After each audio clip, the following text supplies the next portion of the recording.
Good day, everyone. So actually I had one of my subscribers DM me privately asking, can they see the team that you can see on screen? And the way they wanted me to play this was to just use EQ on almost all of the characters in that order. Obviously, the intended idea being that we sort of going to trigger like a massive melt here with Hu Tao after the enemies are like frozen and so on.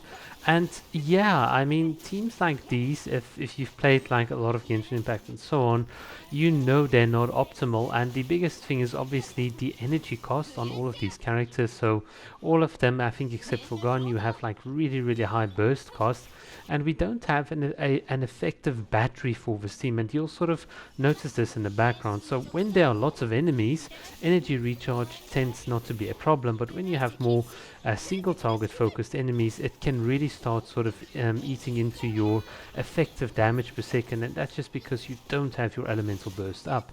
So one of the good gameplay principles in Genshin is to either have enough energy recharge, in which case you are sacrificing damage, or to ideally have a support on your team that can be sort of like act as a battery in some sort of capacity. So in this case, a good sort of support, cryo support, would be someone like Diona that can funnel more particles towards the rest of the team.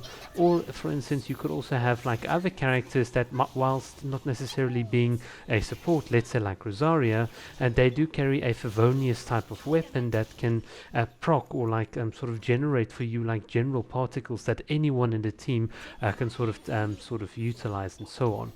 Just for a bit of like theory's sake, one of the interesting things that a lot of people seem to confuse is that sacrificial weapons are mistakenly thought of as being better than Favonius weapons, whereas in general Favonius weapons are slightly better, and the reason's kind of simple. Favonius weapons do give you access to funneling particles towards any team member, whereas the sacrificial weapons sort of lock you into just sort of pressing your skill twice, and hopefully the one character on your team will then just sort of pick that up. So just generally do just keep that in mind, but it is situational. It does depend on certain accounts and so on.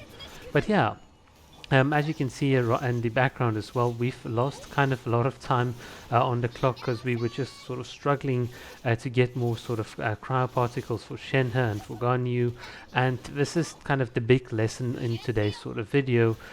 Do make sure that whenever you draft a team, you do draft it according to certain principles. If you're ever in doubt, the Keqing Mains website, keqingmains.com, is always like a very good place for you just to sort of get a rough idea of how you should be building your characters. But yeah, once you sort of understand the game quite a lot, once you understand how to build characters and so on, and how to stay the appropriate distance from the premature bishop, life will become like a lot more fun. But yeah, that's sort of what I've got to sort of say.